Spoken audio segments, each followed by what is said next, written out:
हरदोई के शाहाबाद में आज दोपहर उत्तर प्रदेश के मुख्यमंत्री योगी आदित्यनाथ पहुंचे। यहां उन्होंने विपक्ष पर जमकर निशाना साधा। मुख्यमंत्री योगी ने कहा कि सृष्टि के प्रारंभ से ही दो प्रकार के मानव रहते आए हैं। एक वे जीव है जो श्रीहरि विष्णु के विरोधी है और दूसरा वे जो ईश्वरीय सत्ता के स्नेही है। एक तरफ ईश्वरीय सत्ता पर विश्वास करने वाली भाजपा है तो दूसरी तरफ राम का द्रोह करने वाले। कांग्रेस ने अपने प्रवक्ता के खिलाफ इसलिए कार्रवाई कर दी क्योंकि वे रामलला का दर्शन करने गई थी। कांग्रेसियों की मति मारी गई है जो भगवान का विरोध कर रहे हैं। इनकी दुर्गति तय है। योगी ने आगे कहा कि आपका उत्साह बता रहा है कि आएंगे फिर मोदी ही। फिर पूरे देश में जनता कह रही है कि जो राम को लाए हैं हम उनको लाएंगे। राम को लाने राम भक्त ही आएंगे, राम द्रोही नहीं।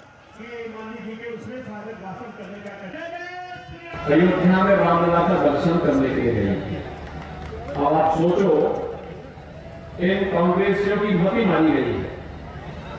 भगवान का विरोध कर रहे हैं, भगवान का विरोध कर रहे हैं और यही तरह कहने के लिए आया हूं। एक तरफ राम की सत्ता पर, ईश्वरीय सत्ता पर विश्वास करने वाली भारतीय जनता पार्टी और सहयोगी दल है और दूसरी तरफ राम का द्रोह करने वाले, राम के द्रोह करने वाले की दुर्गति हमेशा तय है। और बहनों भाइयों, लोकसभा का चुनाव 2024 इस बात का साक्षी एक बार फिर से बनने जा रहा है। पूरे देश के अंदर तो माहौल है। 2 चरणों का चुनाव संपन्न हो गया है। बहनों भाइयों, 2 चरणों के चुनाव के बाद कब तीसरे चरण का चुनाव है। 2 चरणों का चुनाव और कब तीसरे चरण का चुनाव होने के बाद भाइयों 286-87 सीटों पर अब तक चुनाव, 285 सीटों पर अब तक चुनाव संपन्न हो चुका होगा कल सायंकाल। और पूरे देश के अंदर जो स्वर गूंज रहा है, 2 ही स्वर गूंज रहे हैं।